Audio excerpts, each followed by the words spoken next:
Hello friends, welcome back to finances. कल मैंने आपके साथ बात की थी जोमेटो के अपकमिंग आईपीओ पर, लेकिन आप में से काफ़ी लोग सोच रहे होंगे कि एक लॉस मेकिंग कंपनी आईपीओ कैसे ला सकती है। तो आज मैं आपको बताऊंगा कि एक लॉस मेकिंग कंपनी के लिए आईपीओ लाने की क्या कंडीशंस हैं। तो दोस्तों, सेबी का एक रेगुलेशन है आईसीडीआर, मतलब issue of capital and disclosure requirements, जो बताता है कि कौन सी कंपनीज एलिजिबल हैं आईपीओ लाने के लिए। तो इसमें 4 कंडीशंस हैं। तो मैं आपके साथ वो सब भी एक एक करके डिस्कस कर लेता हूँ। पहला है कि कंपनी की नेट टेंजिबल एसेट्स पिछले 3 सालों में एटलीस्ट 3 करोड़ रही हो, और जो एसेट्स हैं वो मोर देन 50% मॉनेटरी फॉर्म में नहीं होनी चाहिए, मतलब कैश या बैंक में नहीं होना चाहिए। अगर है तो कंपनी को एक कमिटमेंट देनी होगी कि वो ये मॉनेटरी एसेट्स को बिजनेस में ही इन्वेस्ट करेगी। ये 50% मॉनेटरी एसेट वाली कंडीशंस अगर पूरा आईपीओ ऑफर फॉर सेल के थ्रू है तो एप्लीकेबल नहीं होगी। तो ये कंडीशंस जोमेटो फुलफिल करता है।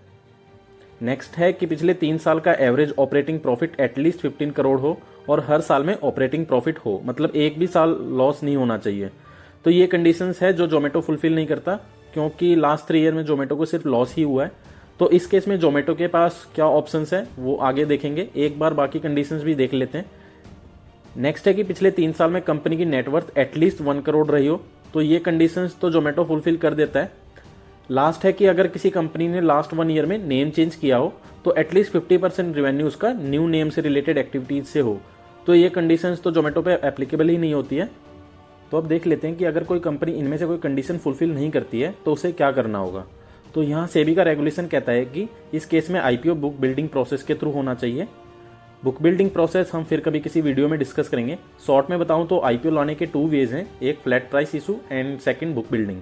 फ्लैट प्राइस में कंपनी एक प्राइस फिक्स आपको स्टार्टिंग में ही बता देती है जिस पर वो इशू ला रही है। बुक बिल्डिंग में कंपनी डिमांड एसेस करती है, एक प्राइस की रेंज देके कि किस प्राइस पर लोग बाय करना चाहते हैं। आज के दिन सभी आईपीओज बुक बिल्डिंग प्रोसेस पर ही होते हैं। दूसरा, कंपनी को एंश्योर करना है कि minimum 75% allotment qualified institutional investors को देना पड़ेगा, and maximum 10% to retail individual investors and maximum 15% to non institutional investors. Short में कहीं तो पब्लिक के लिए मैक्सिमम सिर्फ 25% अलोकेशन है, जिसमें छोटे रिटेल इन्वेस्टर्स के लिए सिर्फ 10%। रिटेल इंडिविजुअल इन्वेस्टर्स होते हैं जो 2 लाख से कम के लिए शेयर अप्लाई करते हैं, और नॉन इंस्टीट्यूशनल इन्वेस्टर्स वो होते हैं जो मोर देन 2 लाख वैल्यू के शेयर्स के लिए अप्लाई करते हैं। क्वालिफाइड इंस्टीट्यूशनल बायर के लिए मैंने यहाँ लिस्ट दी है, आप इसको देख सकते हैं। तो दोस्तों, आई होप कि आपको समझ आया होगा कि एक लॉस मेकिंग कंपनी को आईपीओ लाने के लिए क्या कंडीशंस फुलफिल करना होता है। तो इस वीडियो में इतना ही। ऐसे ही और इन्फॉर्मेशन के लिए please subscribe to the channel and press the bell icon. Thank you, bye bye, stay safe.